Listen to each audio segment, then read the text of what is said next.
So we're going to look at classifying variables into two particular types. The first type is going to be categorical variables. And for categorical variables, these are defined exactly like their name implies. There are things that can be put into different categories. So some good examples would be things like religion or political party. We could look at hair color, and there are lots more. We could do things like size of shirt or whether people wear glasses, contacts, or neither. Anything that would group people into different categories would be a categorical variable.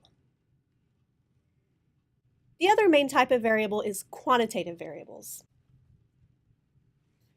Quantitative variables are things dealing with numbers where calculations would make sense.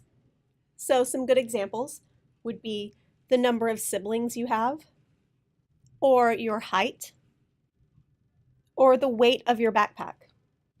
And we could look at a lot more, things like the number of pets you have, the distance between your home and your school, various other things, anything that could be described with numbers. However, there becomes a question of what about some numbers like your social security number or credit card number? While these are absolutely numbers, they actually fall under categorical variables.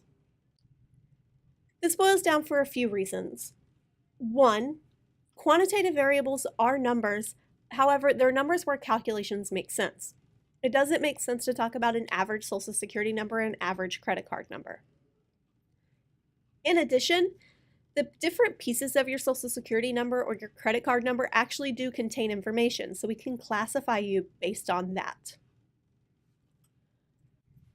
So now we've looked at the two big classifications of variables, categorical and quantitative.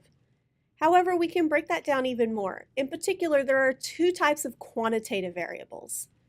The first of those is discrete. Discrete variables are things that you can count. Some examples, your number of siblings, or the number of pets you have. The other side of that would be continuous variables. Continuous variables are things that we can't necessarily count. They actually contain an infinite number of different possibilities. They are all just trapped inside some interval.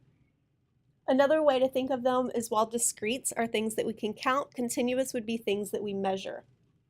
Examples of this would be height or the weight of your backpack. These are examples of continuous because they can actually take on an infinite number of different possibilities. Most people, when they describe their height, they might say something like 5 feet 5 inches. However, they're probably not exactly 5 feet 5 inches. They could be 5 feet 5.5 inches or 5 feet 5.37 inches, etc. So this is the idea of continuous, the fact that it could actually be any value within an infinite range. Hello everyone, I hope you all enjoyed that. If you'd like to practice with some of the topics that were covered in this video, please look in the description where there's lots of applets and various tools for you to take advantage of. And thank you so much for watching.